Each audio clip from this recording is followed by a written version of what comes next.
Hey guys, and welcome back to the channel. Holger Rune wins an absolute epic against Novak Djokovic in Paris to win his first ever Masters 1000 title, breaking to the top 10.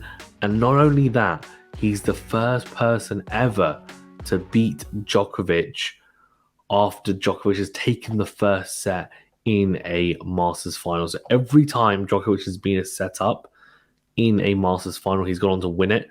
Rune breaking the mold, and I have to say, what an impressive week from the young Danish player. Apologies for the lateness of this video. As you can tell, voice is still very much quite broken, so we'll give it my best go though. Please remember to hit that like button and do subscribe if you haven't done so already. We're going to break it down, of course, tactically and technically, and talk a little bit about what it means as well going forward. I mean, we can start off with Holger Rune and just the fact that he's now broken into the top 10. At the start of the year, he was playing challenges. He was 103 in the world. The fact that he's now broken into the top 10 is a massive, monumental step up and progression, and clearly a breakthrough year for the Danish player. And it's been great to see his progression. We've seen someone like Carlos Alcaraz, of course. He is now at the top of the game at world number one, winning the US Open as well. And he's now one of those players to be at the top. Holger Rune is now, look, he hasn't won a slam, but he still won the Paris Masters. And you can say he's arguably, if we look at Alcaraz's US Open run and Holger Rune's Paris Masters run, best of three, best of five, so different ball games in that sense. But in terms of actual competition, who he faced, Holger Rune's run is much better, and not just much better in terms of comparing it to Alcaraz, but it's arguably one of the hardest Masters 1000 runs ever in terms of winning runs. He beat 5 top 10 players on the way there, and the most impressive thing for me was the fact that in the first round against Wawrinka, he had to save match points, and he did. And then he went on to end up winning. He ended up winning that match. Of course, Wawrinka gave him that talking to at the net. And then after that, he just was imperious. He straight set wins against top 10 players. Felix, Hurkacz. I mean, it was just extremely, extremely impressive from someone who, let's be honest, I mean, were you expecting it? Probably not. Was I expecting it? No. I mean, Alcaraz as well, Rublev. I mean, an incredible week for Holger Rune. And then to top it all off, against Djokovic, who's a 6-time champion in Paris, was an incredible achievement from someone who, I think, throughout the week, and not just week, but the last couple of weeks as well, has definitely, in starting anyway, to gain a reputation for never being down and out, always fighting. And that Wawrinka match is a great example of that. The fact that he just fights till the end. He is extremely resilient. He backs his game. He doesn't shy away. And who does that remind you of? Who does that remind you of? Novak Djokovic. I mean, how many times have we seen him be match point down and then go on to win the match and come back, or be a set down or 2 sets down and go on to win the match? So the fact that Holger Rune has come back the way he did, not just against Djokovic, but against Wawrinka, and the way that he fought throughout this whole week, the wins, the way he's won as well in different ways, is extremely impressive. And he's got a very well-rounded game as well, similar to Alcaraz. I mean, they're different, but the same in the sense that they're similar in that they do have well-rounded games, but well-rounded in a different kind of way. I would say his physicality and his serve were two glaring weaknesses as he was coming up, and they've definitely improved. No doubt, there's still improvements to be made. Still, I think on the serve, there's definitely incremental gains that can be accomplished there. But generally, it's very hard to see huge holes in his game, and that's a testament to himself and his team as well. And of course, a proponent of the Patrick Mouratoglou Academy. Sorry, even. Incredible. For Novak Djokovic, of course, he was looking for a 7th Paris Masters title, so there's no real harm in losing to Holger Rune in the sense that it's not going to affect his chances at the ATP Tour Finals. It's not going to affect his chances at the Australian Open. He's going to go into both those tournaments as the overwhelming favourite. Everyone's going to expect him to win. Everyone's going to expect him to go deep in tournaments. And we will talk when we do the analysis a little bit about some of the mistakes he made. But I have to say, I thought generally, especially the first set, I thought he played some really good tennis at times. I do think Holger Rune frustrated him by saving so many break points, by winning the clutch moments and coming out on top in those big moments, which normally Djokovic comes out clutch in the major moments. Rune was the one that was coming out on top. He was winning the majority of those big points.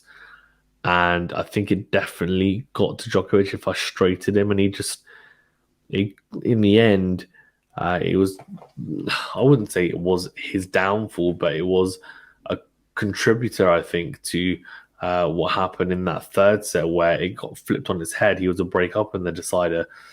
And Holger Rune came back to end up winning it and not even needing a tiebreaker either. So if we look at some of the stats as well before we get into I'm going to talk about it more from a tactical game plan point of view. I think for Djokovic, the first serve points 1% was always very high, 82%, and that's very, very good. When his unforced errors, this is going to be a bit misleading because 42-20 for Holger Rune, 36-13 for Djokovic. So that's almost 3 times the amount of winners unforced errors. So it just shows how well he played. Holger Rune, double the amount of winners unforced errors. Net points won, though. Now, this is, to me, what was really impressive. And we'll talk about this in more detail in a second. 73% of net points won, 24 out of 33 for Holger Rune. 64% for Djokovic, not quite as good, 23 out of 36. To win that, to win such a large percentage of points at the net against Novak Djokovic is an incredible feat, I have to say. It really is. It's no easy thing to do. Break points converted, this really is the telling stat. 3 out of 3 for Holger Rune, so clinical on break points converted. For Djokovic, 17%, 2 out of 12. This is the best returner of all time. 2 out of 12. Crazy. Okay, so how did Holger Rune hurt Djokovic? How did he manage to win? Well, there's a few things, and we can touch upon first his service games. Now, he predominantly went out wide, especially on the Jew side, and he backed himself, which was interesting to go out wide from both sides. And there were a couple of instances where Djokovic then would say, "Okay, well, I know you're going out wide, so I'm going to kind of step across my return position and give myself a lot more time," and then Rune got punished. But mostly he had success with it, and the reason why is because when Djokovic would shift across, he'd then find a sharper angle, or he'd go deep into the box and hard at the body of Djokovic. I think he utilized the body serve really well on the second serve, and I think Djokovic then wasn't able to capitalize as much as he would have liked on the second serve of Rune. He did, obviously, at times. It wasn't like the second serve was hurting Djokovic, but what it meant was that, well, what the body serve meant was that Holger Rune was able to get to neutral in a lot of those rallies and then try and hurt Djokovic with the 1+ shot, which ended up being effective in, I would say, it was effective enough. It was effective enough to make a difference, I thought. First serve, as I said, hitting his spots out wide and then dragging Djokovic out as much as he could with the angle and then attacking the open space cross court with either the forehand or backhand. Djokovic at times you could tell was trying to avoid going cross court, so he'd try and go down the line, but he'd give himself margin, so it'd end up being down the middle really. And then Holger Rune would, especially from the Jew side, go into the forehand, and then it became very problematic for Djokovic because even someone as incredibly, athletic and elastic as Djokovic, if someone really hits their spot out wide and the 1+ shot is nailed and deep into the court, which for the most part it was by Holger Rune, you might get to the second ball, but most likely you're going to be stretching with one hand, trying to just pour it back into play. And that's what was happening a lot to Djokovic. And to be fair to him, he would end up making that ball. But Holger Rune finished a lot of points to the net with smashes or volleys in his service games, a lot. And that's what was so impressive, I think, with him as well, is the fact that he was able to really make one of the best returners ever very uncomfortable. And the fast courts, of course, would have helped his cause in that sense because he's not the biggest of servers. He can ramp it up, but he's not, we're not talking about someone who is a Berrettini, for example, or a Kyrgios, or an Isner even. So, look, I mean, I thought he was very good at the game plan that he implementing the game plan that he wanted to utilize, and I think he followed it to a T. And it definitely paid dividends, and he just stuck with it, and he didn't say, okay, well, it's not suddenly not worked for a few points, let's just move away from it. He said, no, I'm going to stick with it, and it worked. It did. And the thing is, if you're going to go out wide with the serve and try and hit your spots like that, you have to really make sure that your 1+ shot counts, and it did. And that's what was quite impressive with Holger Rune, is knowing, I think, from his side that I need to then make sure I'm on the front foot there, give myself the best possible opportunities. And then when it came to the juice games, he then came out clutch a lot of the times with some big serving and also some incredible point constructions as well. So I think just the way that he was able to manipulate the ball around the court at times, Holger Rune was very impressive, especially in positions where he looked like he would be unbalanced. I would have to slice or would have to just kind of pour it back into play. He'd end up playing a orthodox topspin backhand or forehand, which was just crazy to watch and see. And that impressed me a lot with him, is his balance and his ability to move around the court as well, his speed. I can tell why people are comparing him to Alcaraz in the sense that he's able to get around the court very quickly. He has that balance and roadrunner-esque ability. His defense is very impressive as well, and there are quite a few points where he managed to defend against Djokovic and come out on top, which was incredibly impressive. And the reason why that's impressive is, of course, his go-to was to try and shorten the points, and he did for the majority of the time on his serve. Even the return points, I think he didn't want to get dragged into really long rallies if he could avoid it, and he tried to either go drop shot, which he utilized very effectively, I must say as well. Quite a few winners off it, and also some points where he dragged Djokovic in, and then he was very good at passing Djokovic in the net, or lobbing him or giving him a very, very hard volley to put away. So that was good for Holger Rune. He had success with that.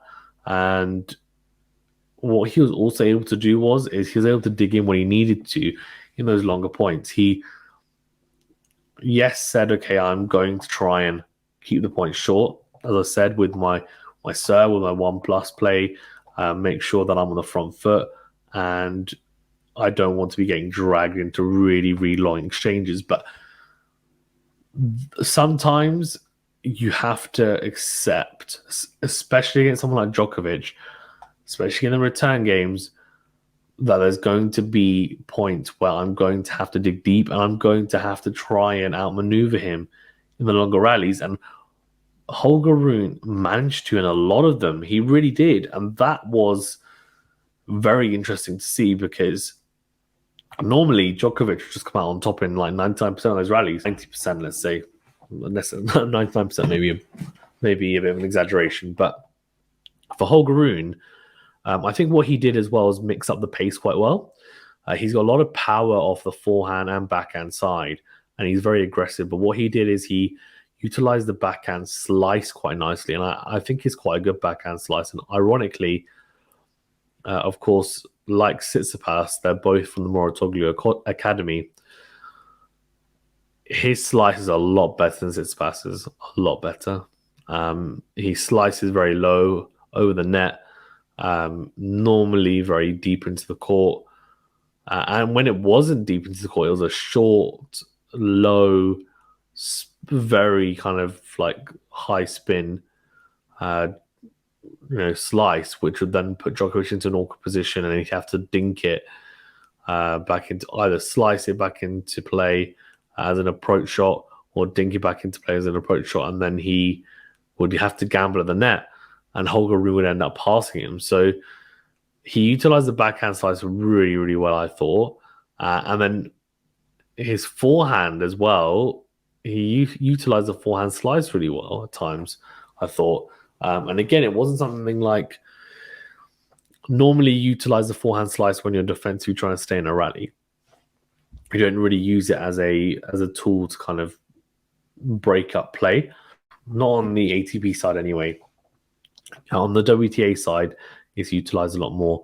I mean, I've seen Kyrgios recently do it and not do it particularly well, but it can be useful if you utilize it right. And you still need to be able to hit a good depth into corners, etc.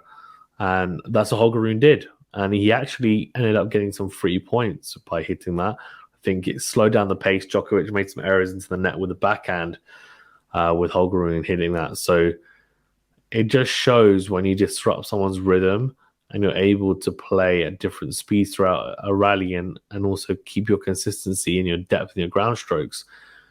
Even for someone like Djokovic, who's just so incredibly good, it becomes very hard for them as well to get into a sort of rhythm. And I feel like for Holger Rune, he knew what to expect from Djokovic. He knew it was coming back. I think, he had more variety, I think, Holger Rune, ironically, in the match than Djokovic. And that definitely showed with how Holger Rune ended up playing in those longer rallies, as I said, because he then knew, okay, look, you know what? I'm happy to trade with you at times, but I'm also going to win the majority of the shorter points. So, let's go. For Djokovic, there were some flash points, and we'll talk about those in a second. But the first set, of course, Holger Rune conceded after serving back-to-back double faults, right? So that's what I think was even more impressive and surprising, is the fact that he got broken the first set by hitting 2 double faults, lost the set 6-3, and then you're thinking, okay, because he starts off by being love 40 down. Now, he was love 40 down, Holger Rune, and he fought his way back to take the service game. Djokovic was very, very frustrated, especially with one backhand, which was a very easy backhand down the line. He missed it, he went long with it. So Holger Rune survives. What was even more impressive to me was Holger Rune's backhand down the line. He hit almost as many winners off his backhand than his forehand. I think we're talking something like 20 backhand winners, which is just incredible, absolutely incredible. What he utilized really well with it is stepping at the right times and hitting it. And there were some incredible strikes off that, so I have to say, on the backhand down the line. But he hits it relatively flat, and I think it's quite a good tool to use as well into the forehand of Djokovic when he's trying to mix things up, because I think Djokovic struggled a little bit with that as well, to really get across and defend properly. Apart from that, Holger Rune, I talked about the drop shot, talked about his serve, forehand to forehand exchanges. I think Djokovic was trying to, if he could, come out on top on those as well. It wasn't the most beneficial one. I think Djokovic played some fantastic points. I mean, his backhand at times was firing. Didn't hit as many winners as Holger Rune off that side, but his forehand was looking very good for the most part. But then the errors he made in that Love 40 game at the start of the second set came back to haunt him, unfortunately. And Holger Rune, of course, went on to win the second set. Third set, I mean, was a runaway, really, because Holger Rune at first was a breakdown. The fact that he manages to come back is just incredible. Genuinely incredible, because he, might have just, a lot of players would have thought, okay, you know what, well, at least I've taken a set off him.